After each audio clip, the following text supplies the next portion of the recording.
আসসালামু আলাইকুম, this is Rajib আর কেয়ার এন্টারটেনমেন্ট। আমরা আজকে যাচ্ছি কুরবানি গরু দেখার জন্য একটি গ্রামে। তো আমরা তিনজন যাচ্ছি।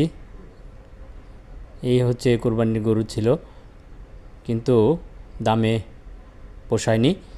পাশে আরেকটা গরু দেখার জন্য আমরা যাচ্ছি। খুবই চমৎকার একটি অভিজ্ঞতা ছিল। গ্রামীণ পরিবেশে হাঁটা, পাশে পুকুর, খুবই মজার একটি জায়গা এটা।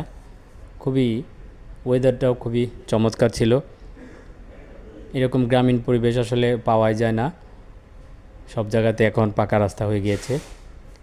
এই গরুটা হচ্ছে আমাদের টার্গেট ছিল, এটাই দেখার জন্য আসছি। তো সবাই ভালো থাকবেন। ভিডিওটি ভালো লাগলে অবশ্যই কমেন্টস করবেন, শেয়ার করবেন, আমার চ্যানেলটি সাবস্ক্রাইব করবেন। ধন্যবাদ সবাইকে।